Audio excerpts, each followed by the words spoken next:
Grief, One Day at a Time, 365 Meditations to Help You Heal After Loss by Alan D. Wolfett, Ph.D. April 29th. Eeyore. We can't all, and some of us don't. That's all there is to it. Pooh, can all what? Eeyore. Gaiety, song and dance, here we go, round the mulberry bush. A. Milne. Eeyore gets that we can't all be happy all of the time. Right now, most of us aren't doing gaiety and song and dance.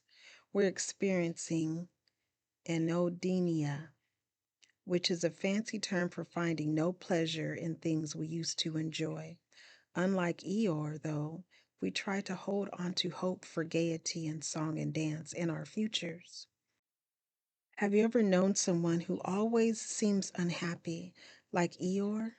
Unless there's a serious underlying mental illness, such people use their perpetual grumpiness as a protective mechanism to keep themselves safe. Whether they realize it or not, they choose to be off putting and negative to avoid the risk of rejection and loss. Boy, have we ever lost, and rightfully so. We're feeling grumpy right now, but we also have experienced priceless love and connection. And so we will do our grief work and trust that one day we will be fortunate enough to go round the mulberry bush again. The meditation reads, I can and I will, one day at a time.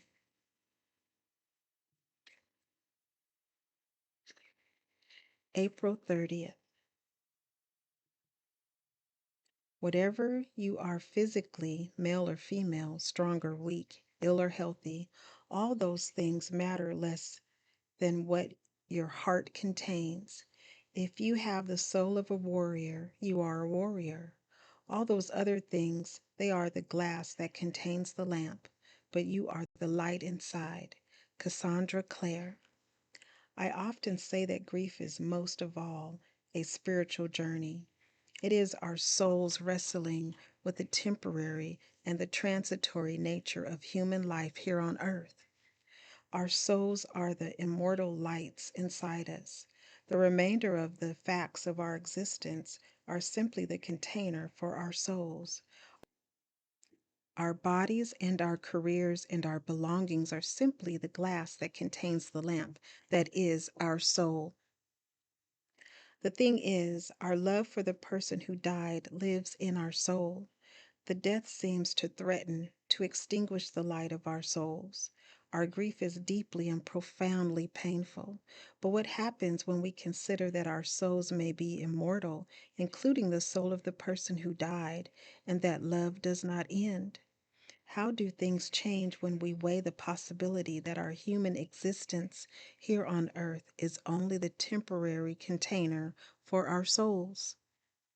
What happens is we become boundless, timeless beings for whom loss is but the blink of an eye. The meditation reads, My soul is the light inside me, and my soul knows the truth. I will listen to it. May 1st. The earth laughs and flowers. Ralph Waldo Emerson. When we are grieving, a simple flower can touch us to the quick.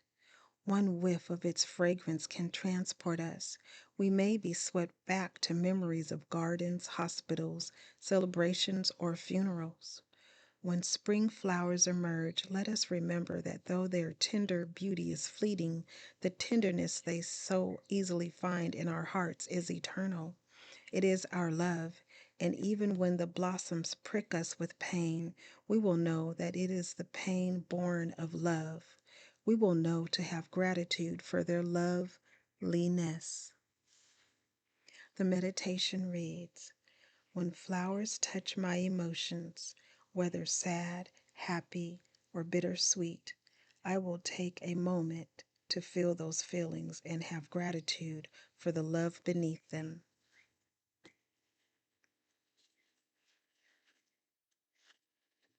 May 2nd.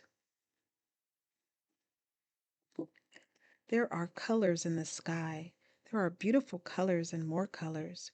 You can double jump up here, double jump. 11-year-old John, 3 days before he died of lymphoma. Deathbed visions are such a common experience that, at least to me, it seems more nonsensical not to believe them than to believe them. Oh, sure, I am a product of a medical model PhD program in psychology, so I understand the argument that deathbed visions are simply the biochemical side effect of the brain's shutting down process. But as with all things in life, we can choose to believe in mystery and synchronicity and eternal meaning, or we can stick to rigid, confining facts. I often teach at hospices and hospice conventions, so in addition to having witnessed the deathbed visions of my own father and mother, I learned from hospice nurses about their extremely frequent paranormal experiences companioning the dying. The nurses emphatically believe. What do you believe?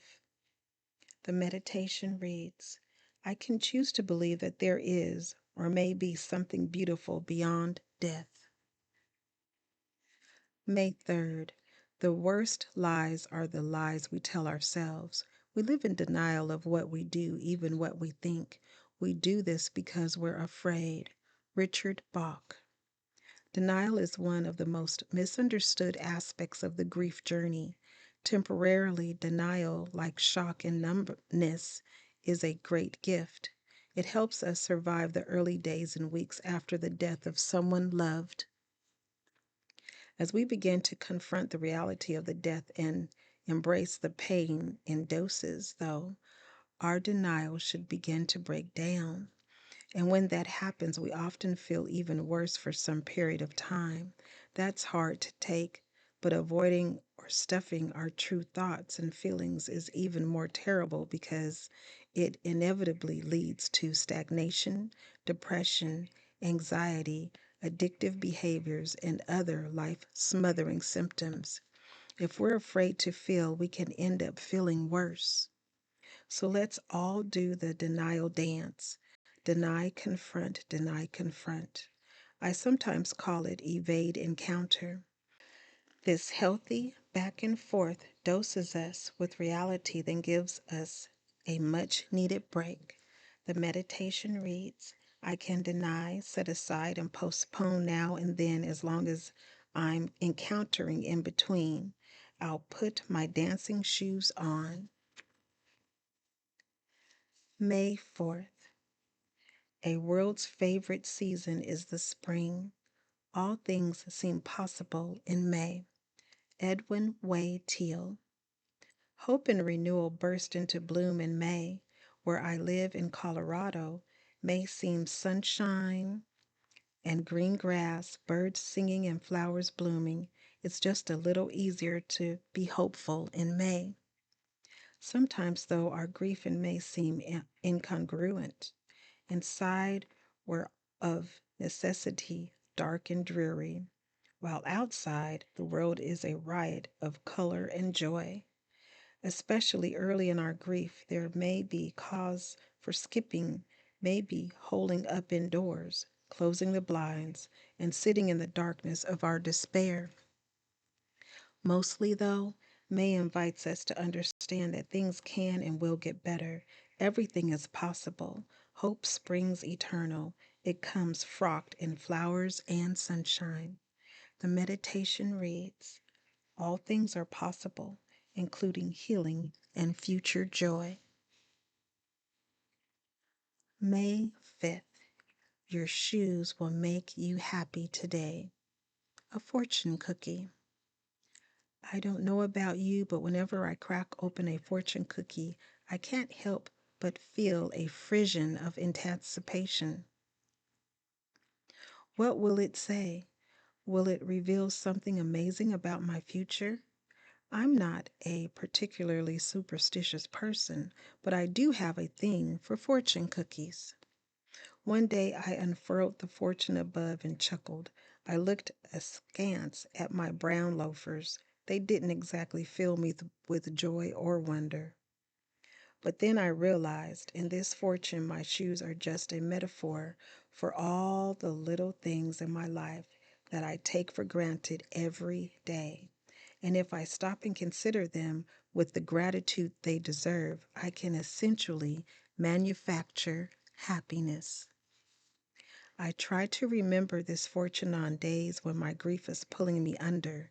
If I try, I can find gratitude for my favorite reading chair, my daughter's text, my wife's smile, and yes, even my shoes. The meditation reads, I will try to notice and muster gratitude for at least three everyday things today.